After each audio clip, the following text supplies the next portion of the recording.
राधे राधे। आज मेरे किसी अपने ने मुझसे कहा कि तू ढंग से हिंदू नहीं बन पाया और तू कुरान की बात करता है। तो मेरे भाई, मैं तुमको भी जवाब देता हूँ और उन सबको जवाब देता हूँ जो तुम्हारे जैसी मानसिकता रखते हैं। बिस्मिल्लाहिर्रहमानिर्रहीम। अल्हम्दुलिल्लाह रब्बिल आलमीन। अल रहमानिर रहीम मालकिन यौमिद्दीन। इसका अर्थ हुआ कि आज सारी तारीफ उस परमात्मा के लिए है जिसने इस धरती को बनाया, और हम सिर्फ तुझसे मदद मांगते हैं और तू ही हमारा सब कुछ है। ये कुरान में स्पष्ट लिखा हुआ है। अब तूने मुझसे कहा कि सिर्फ मुसलमान और इस्लाम धर्म को फॉलो करने वाले ही आतंकवादी बनते हैं और बेगुनाह और सबको मारते हैं। तो भाई, ये तुम्हारी गलतफहमी है। ये काम उतना ही जितना मुसलमान करते हैं उतना ही हिंदू करते हैं। जितना प्रताड़ित मुसलमान होता है उतना ही प्रताड़ित हिंदू होता है। ठीक है, तुम शब्दों में फंस गए हो।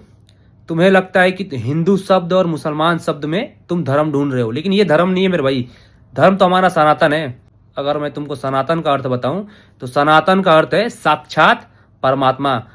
परमात्मा परम तत्व, हम लोग अंश मात्र आत्मा तत्व। और आत्मा का कॉन्सेप्ट सिर्फ हिंदू, मुसलमान, क्रिश्चियनिटी और इनसे पहले, ठीक है, जब पारसी, जैन और उससे पहले जब इस धरती पर 12 फेरोन राज किया करते थे।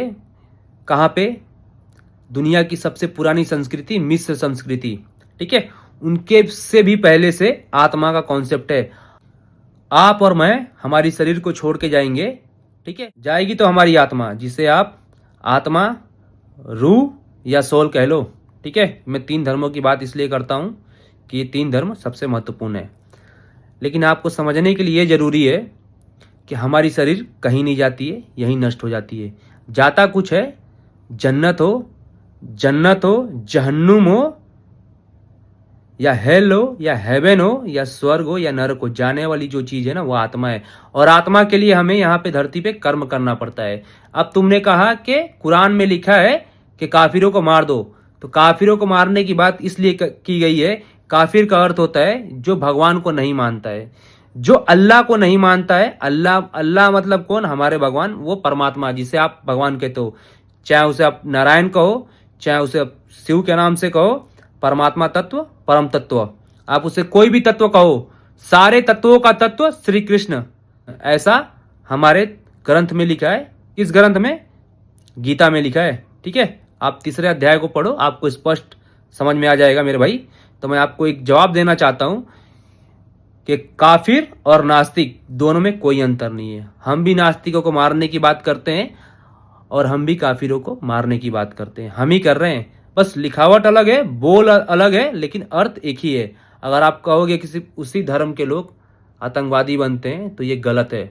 उन्हें लगता है कि हम गलत करके जन्नत जाएंगे। जन्नत तो छोड़ो, वो ऊपर वाला इतना मेहरबान है ना, तुम्हें नरक भी नसीब नहीं होने देगा। तुम्हें धरती पे छोड़ देगा आत्मा बन के घूमने के लिए। कहते हैं ना, पितर दोष लगता है, पितर दान करो।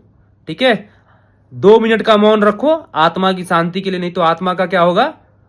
आत्मा भटकेगी धरती पे। भाई, जो बेगुनाह, बेसहारे और शरीफ इंसान को मारता है, जो समाज को हानि पहुंचाता है, उसके साथ अल्लाह, भगवान, आप जिस नाम से उसे बुला लो, वो मेरा भगवान है। और मैं गीता, कुरान, बाइबल सब पढ़ता हूं मेरे भाई। अगर तुमको सबूत चाहिए तो आप मेरे से डिबेट करो। चाहिए मैं लाइव आता हूं, आपके साथ लाइव आऊंगा, आप बैठो और मैं आपको आपके सारे सवालों का जवाब दूंगा। आप मुझे समझो और मुझे आपको समझने का मौका दो।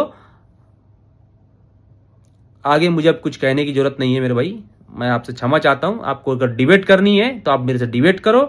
आप अपने मन में घुसे हुए गंदगी को साफ करना चाहते हो तो भी आप मेरे से डिबेट कर सकते हो, तो भी मेरे से आप बात कर सकते हो। और इसके अलावा अगर आप चाहते हो आपका ज्ञान बढ़ाना तो आप मेरे से संक्षेप में मिलो, मैं आपकी ज्ञान भी बढ़ाऊंगा।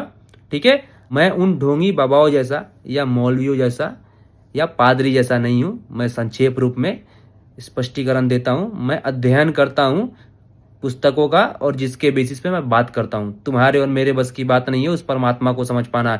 हिंदू मुसलमान धर्म तुम्हारे लिए बहुत छोटी सी बात है, लेकिन धर्म को समझ पाना ना तुम्हारे बस की बात नहीं है। अर्जुन को समझाते समझाते भगवान थक गए। तुम्हारे और मेरे बस की बात है क्या मेरे भाई? हम बात करेंगे स्पष्ट रूप से आप आओ, मेरे साथ जुड़ो, हम बात करेंगे। चलो, धन्यवाद। जय हिंद दोस्तों।